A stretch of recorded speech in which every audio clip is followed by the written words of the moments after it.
I had done them lots of times. So doing an ultrasound, we do the measurement, 13 weeks gestation. Now at 13 weeks, are there arms and legs? Yes. Fingers and toes? Yes. Heartbeat? Yes. Brain waves? Yes. Internal organs? Yes. Yeah, everything's there. Outside the womb, the baby's about this big. And we can even tell if it's a boy or a girl at that point. Now, I knew that. I knew what the aftermath of abortion looked like because I had been a POC technician. What does POC stand for? Products of conception. You guys are so smart. What is that? That's the baby, right? You can say baby inside of the abortion clinic. So we said POC or POC, or if the staff was feeling funny, they said it stood for pieces of children. And inside of every abortion clinic across the country, there is someone tasked to be the POC technician. And our job is to take everything that's suctioned out of the uterus, dump it into a glass baking dish, reassemble the parts to ensure that we got everything during the abortion. I did that. I can't really explain to you how I was able to do that job and not be bothered. I mean, I have no explanation for it except to say that when you are living in that sort of sin, when you are experiencing that sort of evil, see, the evil of abortion, it's actually very tangible. See, I could see that evil when I piece those parts back together, right? I could feel it when I would manipulate the parts of those babies. Abortion has a very distinct smell. I could smell it. And when evil that real infiltrates your heart and your head, the only thing I can say is that it can literally blind you to the truth that's right in front of you.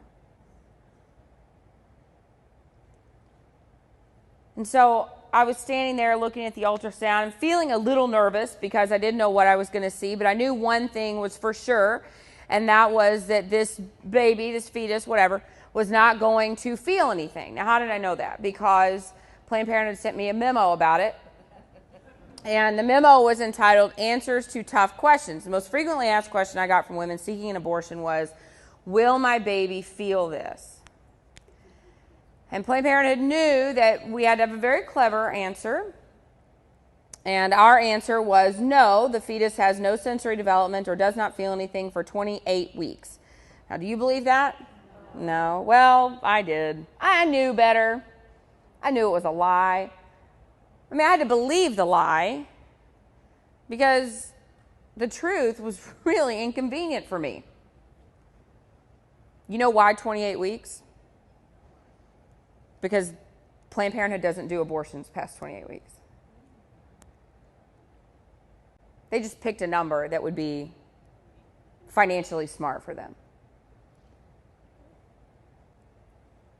And so I was standing there, I was reminding myself, I was reciting the scripted answer over and over again in my head, and I watched as the cannula, the suction tube, the suction wasn't turned on yet. I watched it go into the woman's uterus, and I watched it go right up next to the side of this little boy, and as it touched his side, he jumped. And he began flailing his arms and legs as if he was trying to move away from the abortion instrument, but there was nowhere for him to go. I saw pieces of this child being suctioned into the tube one at a time. And you know how on an x-ray, bones are white? You know, like cartilage is white on an x-ray? Well, the very last thing I saw on that ultrasound screen was this little white, perfectly formed backbone. And I saw it twirling around inside the mother's womb, and then it finally went into the tube, and the screen was just black. And I knew that the abortion was complete.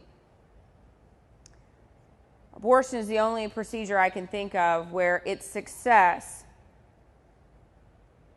is determined by taking the life of another person.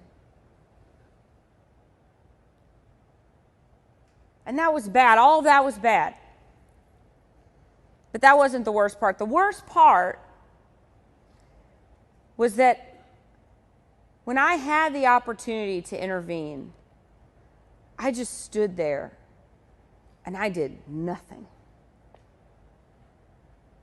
I mean, I remember wanting to sit this woman up and say, look what is happening to your baby. But I didn't. I just stood there and I watched.